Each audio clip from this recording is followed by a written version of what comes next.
Hey, yo, it's Guido coming at you with a tactics talk and a quick review of the Skoda T27, which is the new Czech premium Tier 8 medium tank, which they didn't have a premium medium tank, so it's nice that the Czechs now have one.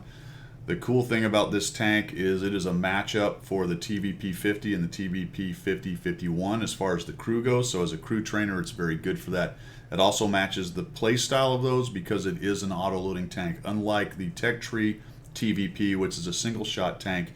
Now we've got the premium there that can train the crews and fights the same, so you can get practice on how your TVP 50 or TVP 50-51 works. Quick look at it, it looks a lot like the TVP 50 and 51. Relatively soft tank. The turret is okay. You can see it's rounded. It's about 100 meters. Yeah, that'd be pretty thick. 100 millimeters thick. So you will get some bounces off the turret. So it's okay as a ridge fighter, but a bit indifferent. You'll get those lucky bounces every once in a while. You'll see that I'm running a pretty decent crew in there. Not amazing, but they've got brothers in arms. Down here I have all the top equipment, and I am running vert stab. I have improved vents and optics. What else might you put in here? Realize that you cannot use a gun rammer on this because it is an auto-loading tank. So I've got the optics. The other option potentially is enhanced gun laying drive if you're going to be more of a sit-back guy and let other people spot for you.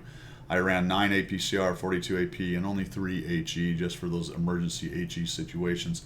Large kits, and while I was playing it, I was actually running some directives. For a long time, I was running food, but I started to get lit on fire towards the end. I don't think it's especially susceptible to fire, but I put the fire extinguisher back on because I really don't like being lit on fire. In fact, I can't stand it. Firepower is okay at 240 alpha. That's pretty standard for Tier 8 mediums, but of course you can put 3 shells down pretty quickly. 202 on the penetration.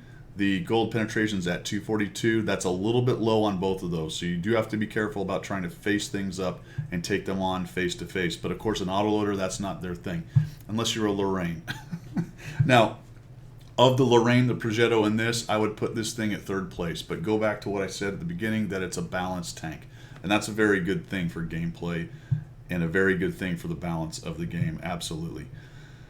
You might say, well, it's not a very good thing for me to win. Well, if you're training TVP 50 and 51 guys, then this is the way you want to do. The Lorraine and the Progetto can't train your Czech guys, can it? -8 on the gun depression is comfortable. +20 is good on the elevation. You won't find yourself having trouble on back slopes. About 22 seconds in my loadout right here for reloading the 3 clip. That's actually not bad. So you won't be out of the fight as long as a Lorraine will be. 202 on the ammo time is good, but I'm still sitting at 0.35 on the dispersion, which is a little bit derpy. So that's one of the bad things about this gun. Unlike the Tier 9 and 10, it is just a tad derpy on the shots. 1687 on the DPM is low. Again, it's an autoloader. Most autoloaders come in with low DPM because of the burst as a balancing feature. 1350 on the hit points is good. Hull, almost non-existent at 65. And when you look at the turret armor at 100, that's what I talked about. And it's 100 all the way around, so it's a very rounded turret. You will find yourself getting some troll bounces off of this turret from some of the larger caliber guns that won't be able to overmatch it, and people will be pulling their hair out. But do not rely on it. Do not rely on it.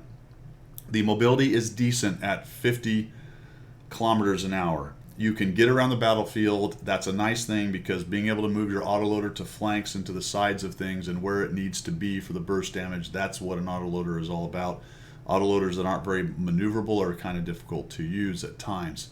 And you're not going to want to face up with anyone anyway on this thing.